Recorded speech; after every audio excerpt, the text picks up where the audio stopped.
जय हिंद साथियों। तो आज हम लोग बात करने वाले हैं आपातकालीन प्रावधान, इमरजेंसी प्रोविजन। ये लेक्चर बाइलिंगुअल कह लीजिए, बाइलिंगुअल होगा। इसमें जो पीपीटी होगी वो इंग्लिश में होगी और मैं आपको समझाऊंगा आसान भाषा में, हिंदी में। ये पार्ट 1 होगा, इसके बाद हम इसे कवर करेंगे पार्ट 2 और पार्ट 3 के अंदर, क्योंकि इमरजेंसी प्रोविजन अपने आप में बहुत बड़ा टॉपिक है। लेकिन मैं आपको 1 घंटे के अंदर तीनों पार्ट कंप्लीट करवाकर बहुत आसान भाषा में समझाने का प्रयास करूंगा। तो अगर आप चैनल पर नए हैं तो चैनल को लाइक और सब्सक्राइब कीजिएगा, और अगर आप पुराने हैं तो अपना प्यार यूं ही बनाए रखिएगा। तो शुरुआत करते हैं। सबसे पहले बेसिक सी बातें इस बारे में ध्यान में रखना है कि जो हमारे यहाँ इमरजेंसी प्रोविजन है वो हमने कहां से ली है? गवर्नमेंट ऑफ इंडिया एक्ट 1935 से ली है।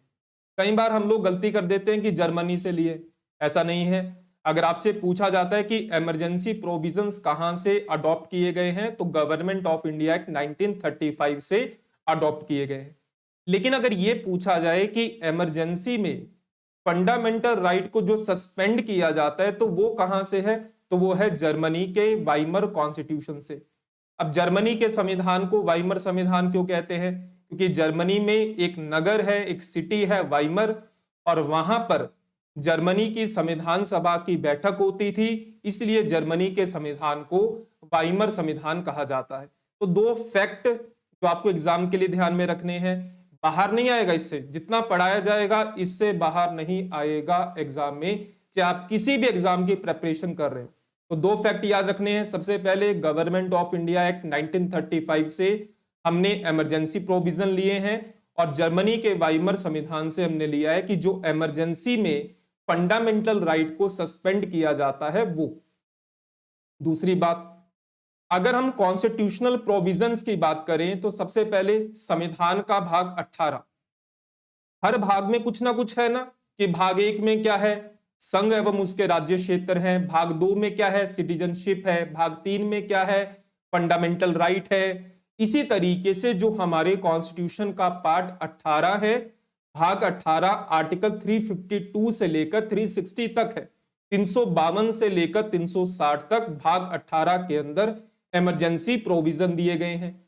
हम सब जानते हैं, आप लोगों ने सुना भी होगा कि हमारे यहाँ 3 प्रकार के आपातकाल हैं। पहले आपातकाल को हम कहते हैं नेशनल इमरजेंसी, राष्ट्रीय आपातकाल, आर्टिकल 352। दूसरे को कहते हैं प्रेसिडेंट रूल, राष्ट्रपति शासन, 356। और तीसरा फाइनेंशियल इमरजेंसी, आर्टिकल 360। अब यहां पर एक छोटी सी बात पर ध्यान रखना है। कौन सी बात? कि हमारे यहां आर्टिकल 352 में नेशनल इमरजेंसी नहीं लिखा, वहां पर लिखा गया है आपात की उद्घोषणा, प्रोक्लेमेशन ऑफ इमरजेंसी। हम आम बोलचाल की भाषा में उसे राष्ट्रीय आपातकाल कहते हैं, लेकिन आर्टिकल 352 का टाइटल क्या है? आपात की उद्घोषणा। आर्टिकल 356, वहां पर राष्ट्रपति शासन नहीं लिखा है, हालांकि हम बोलचाल में राष्ट्रपति शासन कहते हैं। अब क्यों कहते हैं, वो उसके प्रभाव पर पड़ेंगे। आर्टिकल 356 में लिखा है राज्यों में संवैधानिक तंत्र का विफल हो जाना, यानी emergency to be the declared in the case of failure of constitutional machinery in the state. आम बोलचाल में राष्ट्रपति शासन कहते हैं। वित्तीय आपातकाल, फाइनेंशियल इमरजेंसी, इसको एज इट इज आर्टिकल 360 में कहा गया। अब यहां पर ध्यान में क्या रखना है कि हम लोग हमेशा गलती क्या करते हैं? गलती मतलब हमारा जो पढ़ने का तरीका है वो क्या है कि पहले हम पढ़ेंगे कि राष्ट्रीय आपातकाल के बारे में, फिर पढ़ेंगे राष्ट्रपति शासन के बारे में, फिर वित्तीय आपातकाल के बारे में, क्योंकि किताबों में वैसा ही लिखा होता है। लेकिन जब हम अलग अलग टुकड़ों में पढ़ते हैं तो चीजों को याद करना, रटना दिक्कत होती है। तो हम लोग क्या करेंगे? कंपैरिजन कर कर करेंगे। कंपैरिजन का मतलब कि अगर हम बात कर रहे हैं कि बेसिस ऑफ प्रोक्लेमेशन, यानी राष्ट्रीय आपातकाल लगने का आधार क्या है, तो इसके साथ पढ़ेंगे राष्ट्रपति शासन का आधार क्या है, इसी के साथ पढ़ेंगे वित्तीय आपातकाल का आधार क्या है। संसद का बहुमत की बात अगर हम करेंगे तो राष्ट्रपति शासन में किस बहुमत से पास करवाना है? प्रेसिडेंट रूल में, यानी वित्तीय आपातकाल में नेशनल इमरजेंसी में। तो हम लोग कंपैरिजन कर कर पढ़ेंगे, और आप कंपैरिजन कर कर पढ़िए और उसको चार्ट बनाइए। मैं गारंटी देता हूं कि एग्जाम में सवाल गलत हो जाए। ठीक, तो हम लोग किस तरीके से बढ़ेंगे, हम लोग अपने पूरे इमरजेंसी प्रोविजंस को इन 9 पार्ट में डिवाइड कर रहे हैं। पहला है बेसिस ऑफ प्रोक्लेमेशन, यानी लगाने का आधार क्या है, प्रोसीजर प्रक्रिया क्या है, टेरिटोरियल एक्सपेंशन यानी जो आपातकाल लगता है वो कितने क्षेत्र पर लगता है, टाइम पीरियड, प्रेसिडेंट अगर घोषणा कर देता है आपातकाल की, उसे पार्लियामेंट में कितने समय में अप्रूवल लेना होता है, किस मेजॉरिटी से लेना होता है, कितने समय तक वो लागू रहता है। इसके बाद टर्मिनेशन यानी आपातकाल की समाप्ति कैसे हो सकती है। उसके बाद इंपैक्ट क्या पड़ता है, इंपैक्ट का मतलब कि अगर हम कहते हैं कि राष्ट्रीय आपातकाल का प्रभाव केंद्र राज्य संबंधों पर, मूल अधिकारों पर, लोकसभा विधानसभा के कार्यकाल पर, राष्ट्रपति शासन का प्रभाव, वित्तीय आपातकाल का प्रभाव, ये भी कंपैरिजन में पढ़ेंगे।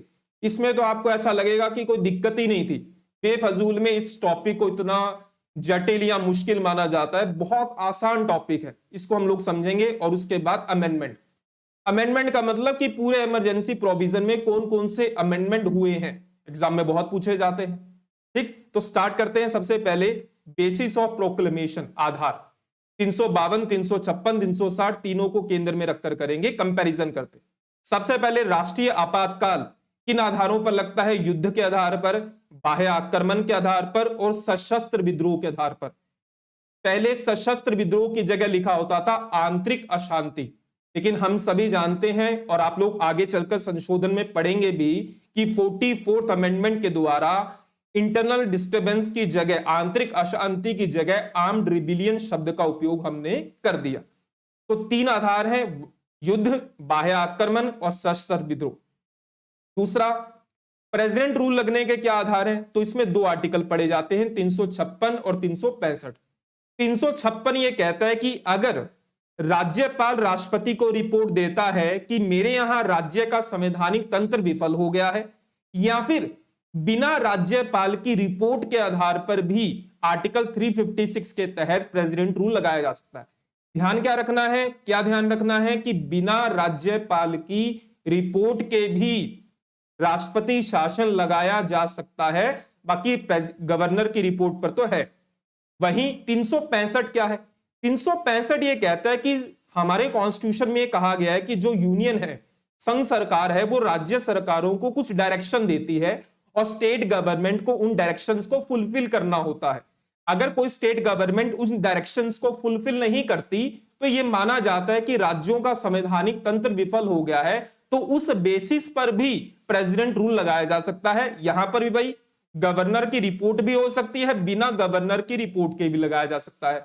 Third one, financial emergency. अगर राष्ट्रपति को यह समाधान हो जाता है कि जो देश है, जो राज्य है, उसकी वित्तीय साख खतरे में पड़ गई है, फाइनेंशियल स्टेबिलिटी नहीं है, वित्तीय अस्थिरता हो गई है, वित्तीय साख खतरे में हो गई है, कुल मिलाकर आप ये मान के चलें कि जब देश में वित्तीय संकट उत्पन्न हो जाता है, हमारे पास विदेश जो हम आयात करते हैं उसके लिए हमारे पास पैसा नहीं है, देश की साख खतरे में पड़ गई है, तब उस आधार पर भी प्रेसिडेंट वित्तीय आपातकाल लगा जा सकता है। तो आधार एक साथ पढ़ लिए कि 352, 356, 360, यानी इनके किस बेसिस पर लगाया जाता है। ठीक, अगर आपने वीडियो को अभी तक लाइक नहीं किया तो लाइक कर दीजिए, उससे क्या होता है कि एक प्रोत्साहन मिलता है कि हम और अच्छे से काम करें और अच्छे से पढ़ाएं। अब बात करते हैं प्रोसीजर, यानी ये तो ठीक है कि इन आधारों पर लगता है कि किस प्रोसीजर, क्या प्रक्रिया का पालन होता है। अब यहां पर ध्यान रखना है कि जो नेशनल इमरजेंसी होती है वो कैबिनेट की लिखित सिफारिश पर लगेगी। हमारे पूरे कॉन्स्टिट्यूशन में आपको कैबिनेट शब्द केवल आर्टिकल 352 में मिलेगा, और यह भी ओरिजिनल कॉन्स्टिट्यूशन में नहीं था, इसे 44th अमेंडमेंट के द्वारा इस शब्द को जोड़ा गया। पहले केवल प्रधानमंत्री के कहने से लग जाता था, अब यहां पर क्या, कैबिनेट के रिटन रिकमेंडेशन पर ही नेशनल इमरजेंसी प्रेसिडेंट लगा सकता है।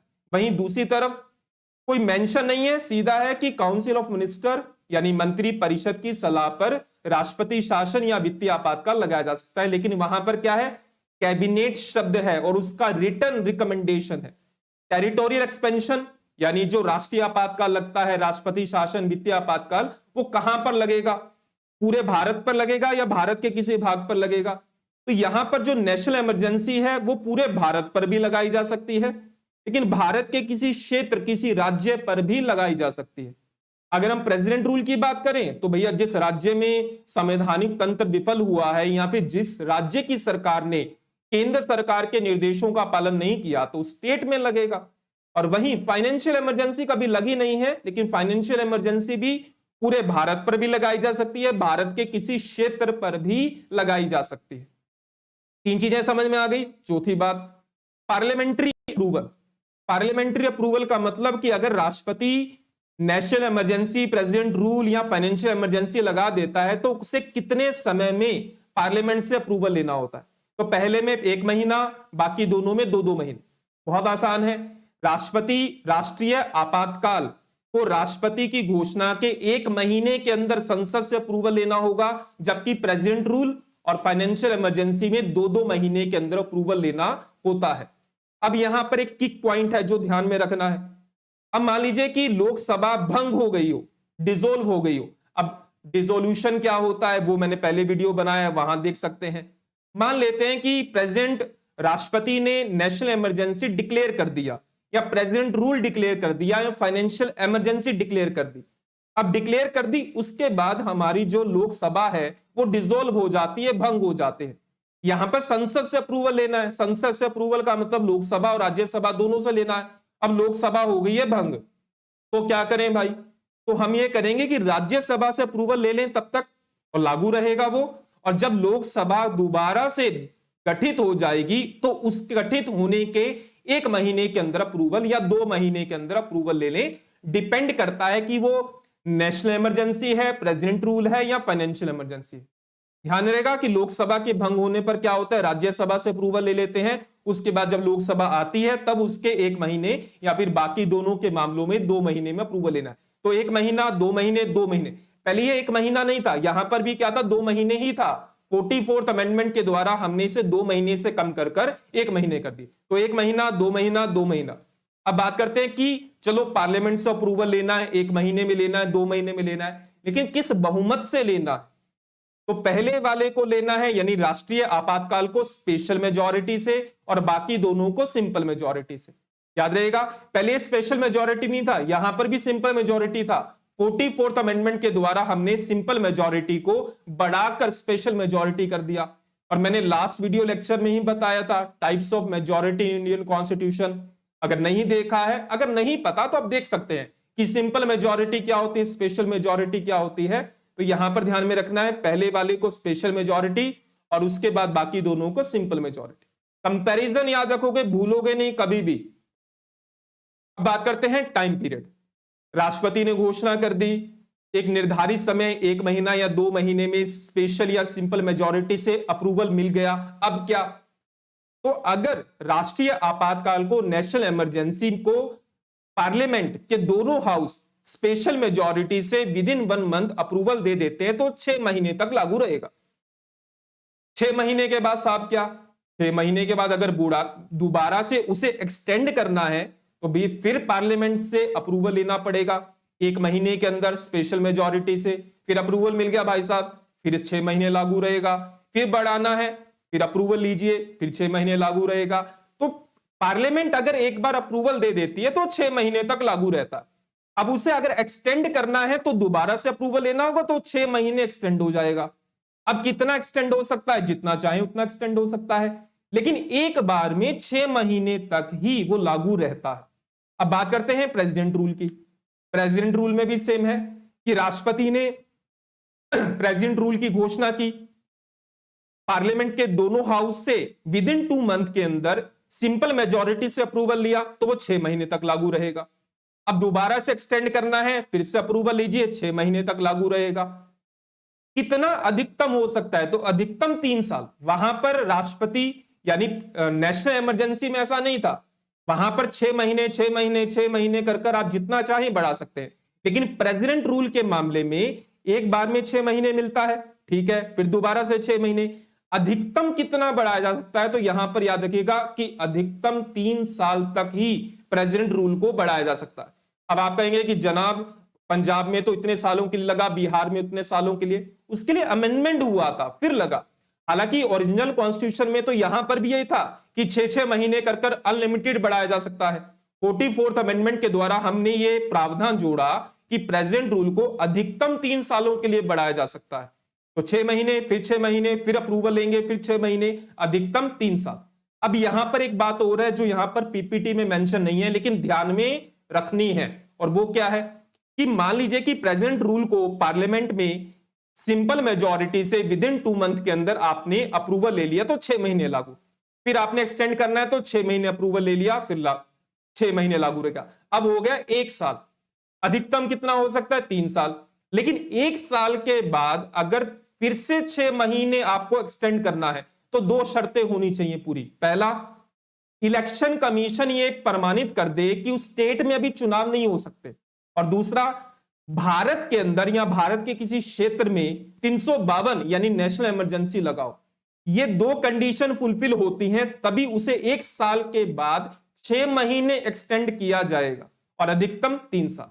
ये जो मैंने बताया 3 साल वाला प्रावधान और 1 साल के बाद 2 कंडीशन, ये दोनों प्रावधान 44th अमेंडमेंट के द्वारा जोड़े गए। ये मैं आपको अमेंडमेंट वाले टॉपिक में बता भी चुका हूं, कॉन्स्टिट्यूशन अमेंडमेंट में पढ़ा चुका हूं, उसके 3 वीडियो यूट्यूब पर अवेलेबल है।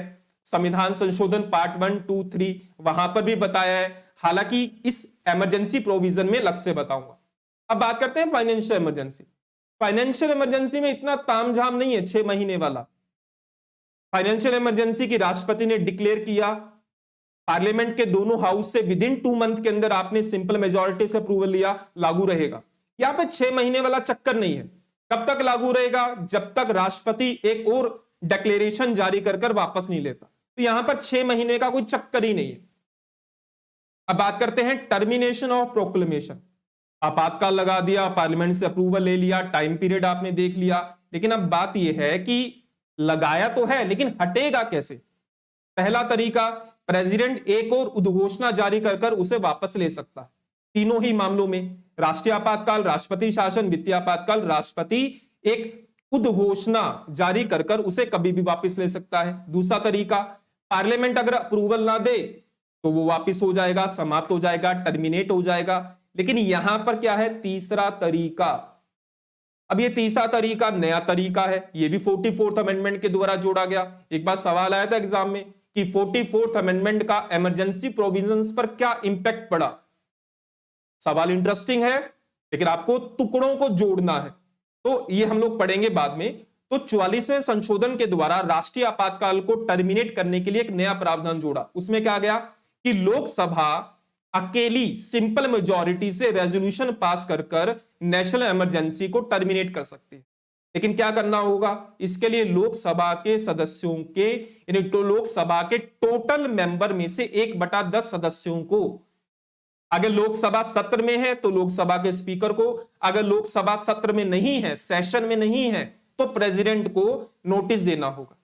सत्र में है तो स्पीकर बैठक बुलाएगा, अगर सत्र में नहीं है तो प्रेसिडेंट को देंगे, तो प्रेसिडेंट उसकी स्पेशल मीटिंग बुलाएगा, और उस मीटिंग में लोकसभा के सिंपल मेजॉरिटी से अगर रेजोल्यूशन पास हो जाता है तो नेशनल इमरजेंसी टर्मिनेट हो जाएगी। यह प्रावधान ओरिजिनल कॉन्स्टिट्यूशन में नहीं था, 44th अमेंडमेंट के द्वारा जोड़ा गया।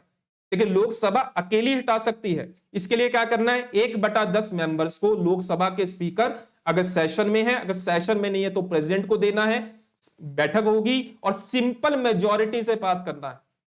जब अप्रूवल लेते हैं तो स्पेशल मेजॉरिटी लगती है, दोनों हाउस लगते हैं, लेकिन जब हटाना है तो अकेली house of people simple majority से टर्मिनेट कर सकती है नेशनल इमरजेंसी को। ठीक है, तो यहां पर आज हमने बेसिक सी बातें से कवर करी कि क्या क्या चीजें आपको एग्जाम में ध्यान में रखनी है, कंपैरिजन कर पढ़ना है। गारंटी देता हूं एग्जाम में कभी कंफ्यूजन होगा ही नहीं।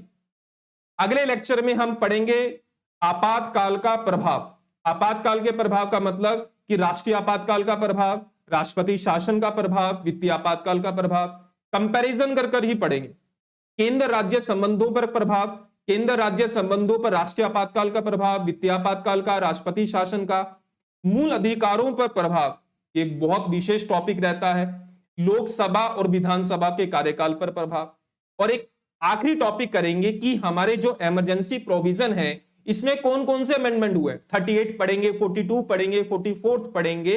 तो तो जिससे क्या होगा कि पूरा का पूरा टॉपिक आपका कंप्लीट हो जाएगा। ठीक, मैं उम्मीद करता हूं कि चीजों को समझा पाया हूंगा। अगर कोई सजेशन हो तो आप लोग कमेंट बॉक्स में बता सकते हैं, और अगर वीडियो पसंद आई हो तो लाइक भी कर सकते हैं। ठीक, तो मिलते हैं जल्दी। जय हिंद, जय